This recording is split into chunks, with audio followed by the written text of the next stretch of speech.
রাজধানীর একটি বেসরকারি হাসপাতালে মারা যাওয়ার পর আব্দুল মান্নানের সুরতহাল করতে তার মরদেহ নিয়ে আসা হয় রাজধানীর মিটফোর্ড হাসপাতালে। সেখানে আগে থেকেই অপেক্ষায় ছিলেন তার পরিবারের সদস্য আর রাজধানীর বিভিন্ন ওয়ার্ডের রাজনৈতিক সহকর্মীরা। পরিবারের সদস্যরা হত্যাকাণ্ডের জন্য মান্নানের সহযোগী আলামিনের দিকেই অভিযোগের আঙুল তোলেন। হত্যাকাণ্ডের সময় ঘটনাস্থলে থাকলেও এখন আলামিন পলাতক রয়েছে বলেও দাবি পরিবারের। আলামিন টোটালি নিখোঁজ। ও ফোন দিয়া বলছে যে ভাই নাকি আহত হয়েছে, ও বলার পরে আর নাই, ওর ফোনও বন্ধ, ও বন্ধ, ও কই আমরা এটা বলতে পারি না। যুবলীগ ক্লাবের সামনে একজন বাসা যাওয়ার পথে এই কাহিনীটা হয়েছে।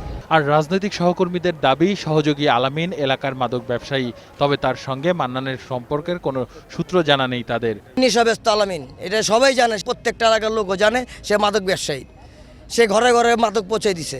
না, আলামিনের সাথে কখনো বিরোধ ছিল না, তো তারপরও আলামিনকে যদি আমরা ইনশাল্লাহ আইন শৃঙ্খলা বাহিনী যদি ওকে ধরতে পারে তাহলে হয়তো আসল রহস্যটা বেরোবে।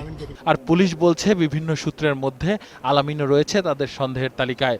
আমাদের বিভিন্ন টিম কাজ করতেছে, ডিএমপি ডিবি টিমও কাজ করছে, পাশাপাশি আমাদের থানা থেকে বিভিন্ন টিম এ ব্যাপারে প্রকৃত ক্রিমিনালদের ধরার ব্যাপারে কাজ করছে।